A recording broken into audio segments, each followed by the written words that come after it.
भ्रष्टाचार क्यों होता है उसको एक कहानी से थोड़ा बहुत समझा जा सकता है। आचार्य चाणक्य एक नदी के किनारे एक कुटिया बनाकर रहते थे। तो एक विदेशी राजदूत उनसे मिलने आया। उस समय वह कुछ लिख रहे थे। उस समय दीपक की रोशनी में लिखा जाता था शाम के वक्त, क्योंकि उस समय विद्युत नहीं थी और कोई साधन नहीं थे। जैसे ही राजदूत आता है तो आचार्य चाणक्य उनसे पूछते हैं कि आप किस विषय में चर्चा करना चाहते हैं। तो राजदूत ने कहा कि मैं कुछ निजी विषयों पर चर्चा करना चाहता हूँ।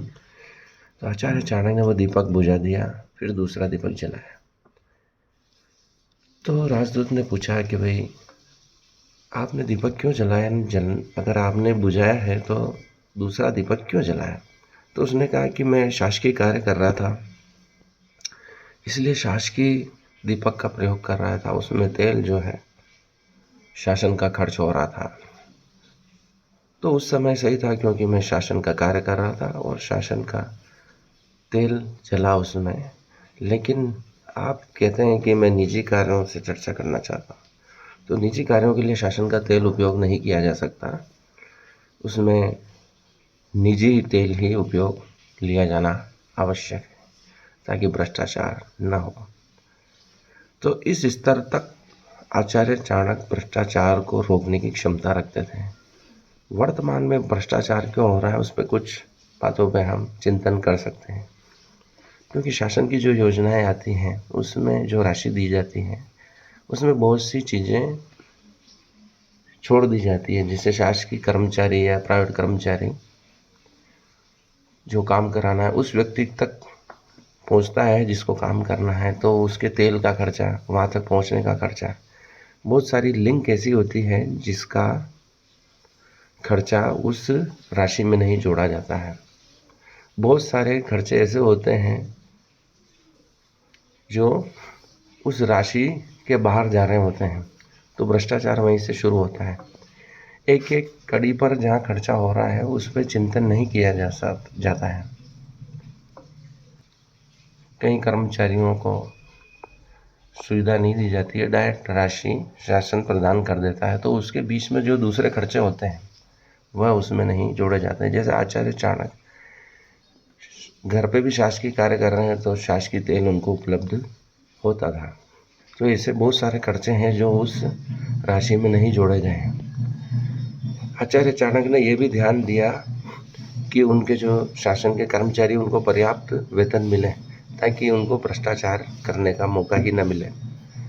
तीसरी चीज़ है कि उस समय जो आदर्श मूल्य थे वो धन के बल पर नहीं था, बल्कि उच्च नैतिक बल, जिसका नैतिक बल अच्छा है, संस्कार अच्छे हैं, उनको समाज में सम्मान दिया जाता है। लेकिन आज जो सम्मान समाज में दिया जाता है वह पैसों को दिया जाता है। जिसके पास ज़्यादा पैसा होगा, आम जनता उसका सम्मान ज़्यादा करेगी।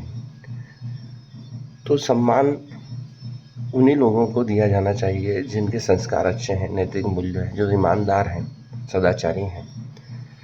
हम कहते ज़रूर हैं कि सदाचार होना चाहिए, ईमानदारी होना चाहिए, लेकिन अंदर ही अंदर हम सोचते हैं कि अधिक से अधिक धन हमारे पास हो।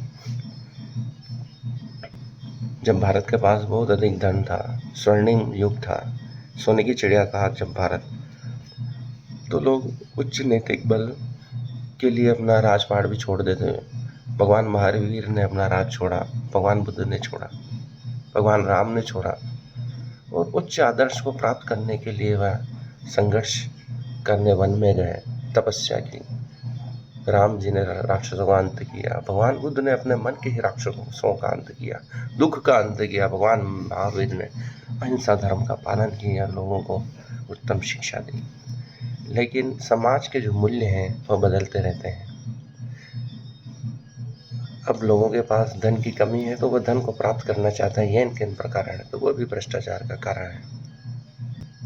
तो उन सभी कड़ियों को समाप्त करना होगा जो भ्रष्टाचार कर सकती है। समाज में आदर्श मूल्यों की स्थापना होगी और पर्याप्त वेतन कर्मचारियों को मिलेगा, अधिकारियों को मिलेगा, तो वह भ्रष्टाचार न्यूनतम होने लगेगा। समाज में जो बहुत अच्छी पहल हुई है सरकार द्वारा उसमें महिलाओं का यदि प्रतिशत बढ़ाया जाए, 50% महिलाएं यदि संसद, लोकसभा सभी क्षेत्रों में हो, तो भ्रष्टाचार में बहुत अधिक कमी की जा सकती है, क्योंकि महिलाएं सोच समझ के खर्च करती हैं, अनावश्यक खर्च नहीं करती हैं और उनमें नैतिक बल पुरुषों के मुकाबले सामान्यतः अधिक पाया जाता है।